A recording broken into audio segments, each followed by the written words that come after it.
Welcome to our online classroom, dear children. This is Manali Ailani, your social science teacher from LHS Gwalior, and I'm back with a video of civics this time. Today, we are going to discuss Civics Chapter 2, Understanding Secularism. Before delving into the chapter, let me first tell you its subject matter.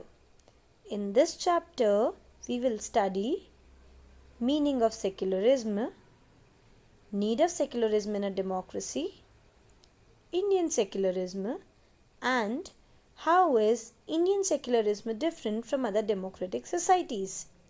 So, let's begin. First of all, what do you understand by secularism? Well, in simple terms, secularism is the separation of religion from the state. Under this, the government does not promote any religion. In other words, the state is not related to religion in any way. Thus, secularism seeks to protect religious beliefs and freedom of individuals.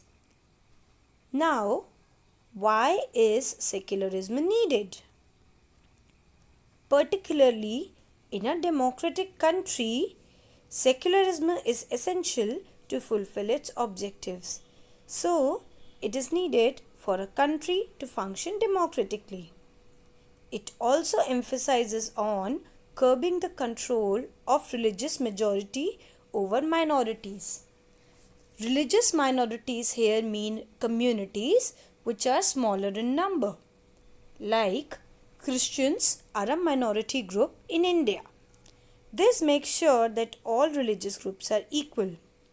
Lastly, it protects the religious freedom of people to exit from their religion, embrace another religion, or have the freedom to interpret religious teachings differently.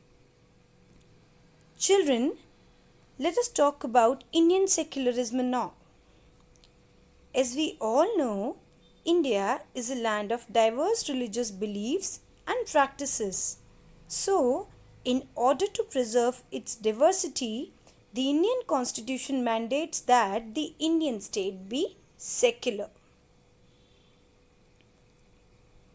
Our Constitution also lists some objectives of Indian secularism, which are to ensure that one religious community does not dominate another, that some members do not dominate other members of the same community, and that the state does not enforce any particular religion nor take away the religious freedom of individuals.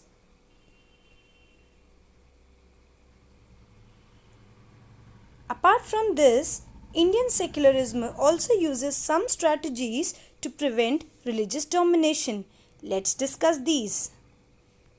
Number 1, strategy of distancing. As explained earlier, the Indian state is not ruled by a religious group, nor does it promote any religion. Due to this, it has to maintain some distance from religion. Thus, government spaces are not supposed to promote any religion in India. For example, places like law courts, government offices, and police stations cannot promote or show support to any religion. Children, do you know that government schools in India do not celebrate any festivals except our national festivals? This is because they cannot promote any religion at all. Strategy number 2 is the strategy of non-interference. The state can make certain exceptions for particular religious communities. The reason why it is done is to respect the religious sentiments and to not interfere with religious practices. But how is it done?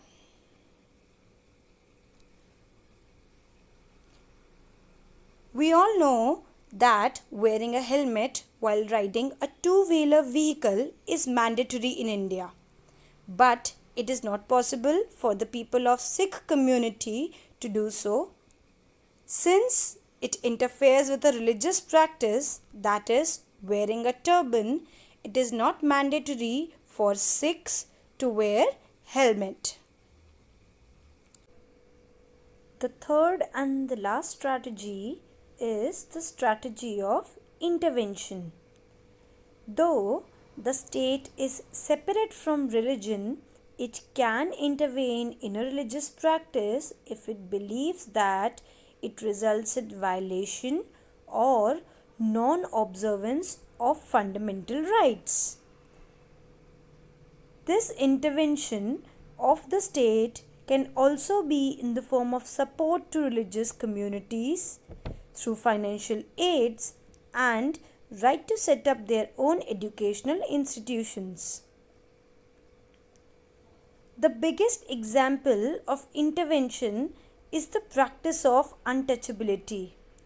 As you know, in this evil practice, members of one religion discriminate against other members of the same religion who might be of a lower caste. So, the government intervened. Hence, untouchability is now abolished by the Constitution and is a punishable offence.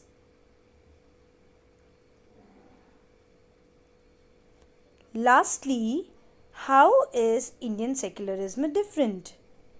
If we compare the Indian secularism with the secularism practiced in other democratic countries, like the USA for example, it is quite different.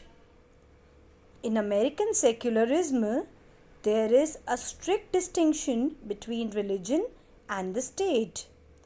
Whereas in Indian secularism, the state can intervene in religious affairs if need arises. So, we can say that the strategy of intervention actually makes Indian secularism unique.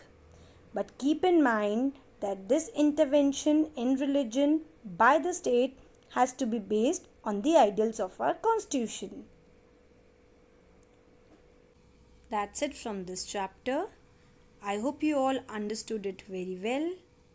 Please do read it from the book PDF to make it easier. Keep learning and stay safe. Bye.